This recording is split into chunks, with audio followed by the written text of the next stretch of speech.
Position धरली बरोबर, service हातामध्ये धरायचा. सर्व्हिस ज्यावेळेस हातामध्ये शरीरामधून आपण ज्यावेळेस हात टाकतो आतमध्ये, त्यावेळेस जो काय रेक्टम आणि अनसचा जो भाग आहे त्यातलं जेवढं काय शेण असेल ते पूर्ण काढायचंय. शेण काढल्यानंतर आपल्याला बरोबर थोडंसं उजव्या साईडला कललेली पिशवी असते तिथं, त्यावेळेस आपण पहिल्यांदा सर्व्हिक्सला धरायचंय. सर्व्हिक्सला धरल्यानंतर दम पुढं युट्रन बॉडी, 2 हॉर्न, फॉलोइंग ट्यूब आणि ओहरी असते, त्याला पूर्ण स्टडी करून घ्यायचा हात टाकल्यानंतर. व हॉर्न कशी आहेत आता माझ्यावर आली आहे, माझ असताना ती टोन आहे का तिचा.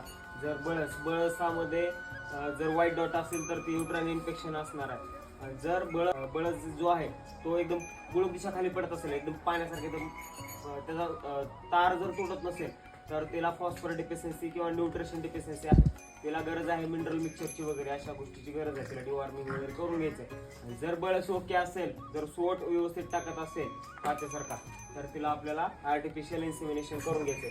आर्टिफिशियल इन्सिमिनेशन करताना जे काय आपण पाणी वगैरे घेतो, पाण्याचं टेम्परेचर बरोबर 37 ते 38 आतमध्ये पाहिजे, जेणेकरून त्याला फाईन प्रोसेस होते. ज्यावेळेस ते आपण सिमेंट काढतो किंवा कॉटन साफ करून त्या बरोबर पाण्यामध्ये टाकायचे, 30 सेकंदापर्यंत राहू द्यायचे. काढून बरोबर त्याचा वरून कट मारायचा आणि गन शीट लोड करून आर्टिफिशियल इन्सिमिनेशन खालून येवणी मार्गातून वजनातून एंटर करायचा. सर्व्हिक्स मधून दमाने पास करत सर्व्हिक्स पास झालं की युट्रस मध्ये ते सोडायचं. ही आपली यायची प्रोसेस असते.